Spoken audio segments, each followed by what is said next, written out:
సమగ్ర శిక్ష ఉద్యోగులను వెంటనే క్రమబద్ధీకరించాలని తెలంగాణ రాష్ట్ర సమగ్ర శిక్ష ఉద్యోగుల సంఘం డిమాండ్ చేస్తుంది. 20 ఏళ్లుగా పాఠశాల విద్యా అభివృద్ధి కోసం పనిచేస్తున్న తమను వెంటనే క్రమబద్ధీకరించాలని గద్వాల జిల్లా ఉద్యోగుల సంఘం రాష్ట్ర ప్రభుత్వానికి విజ్ఞప్తి చేస్తుంది. సోమాజిగూడ ప్రెస్ క్లబ్ లో జేఏసీ అధ్యక్షులు హుస్సేన్ అప్ప మాట్లాడారు. సమగ్ర శిక్ష ఉద్యోగులకు పే స్కేల్ అమలు చేసి ఉద్యోగ భద్రత కల్పించాలన్నారు. రాష్ట్ర వ్యాప్తంగా దాదాపు 19,600 మంది కాంట్రాక్టు ఉద్యోగులు చాలని జీతంతో పనిచేస్తున్నారని ఆయన ఆవేదన వ్యక్తం చేశారు. కాంట్రాక్టు ఉద్యోగుల మాటే లేకుండా చేస్తామంటూ కల్లబుల్లి మాటలతో బీఆర్ఎస్ ప్రభుత్వం 10 ఏళ్లు మోసం చేసిందన్నారు. ఎన్నో ఏళ్లుగా పరిష్కారానికి నోచుకొని సమస్యలను సీఎం రేవంత్ రెడ్డి పరిష్కరిస్తున్నారని హుస్సేన్ అన్నారు. అలాగే తమకు కూడా న్యాయం చేయాలని ఆయన విజ్ఞప్తి చేశారు.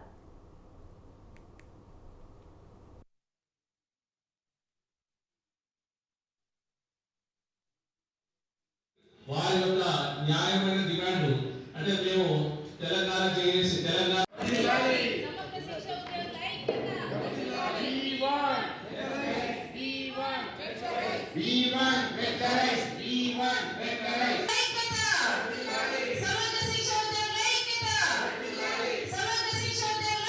అయితే మేము సమ్మె చేస్తున్నటువంటి కాలంలో గౌరవ ముఖ్యమంత్రి గారు ఇప్పుడున్నటువంటి శ్రీ రేవంత్ రెడ్డి గారు మా ధర్నా స్థలానికి వచ్చి మిమ్మల్ని ఇప్పటివరకు చాలా లేట్ చేసింది ప్రభుత్వం, మిమ్మల్ని నిర్వీర్యం చేసింది, ఛాయ్ తాగినంత సమయంలో మిమ్మల్ని పర్మనెంట్ చేయొచ్చు, ఏ విధమైనటువంటి ఆర్థిక ఇబ్బంది కూడా బడ్డను కూడా మీకు ఉండదు మీ వల్ల, కానీ చేయలేదు. ఒకవేళ మన ప్రభుత్వం వచ్చినట్టయితే మిమ్మల్ని 100 రోజుల లోపల ప్రజా దర్బార్కు పిలిచి మీకు ఛాయ్ తాగినంత సమయంలో మీ సమస్యలను తీర్చి పంపిస్తానని చెప్పి ఆ రోజు మాట ఇవ్వడం జరిగింది.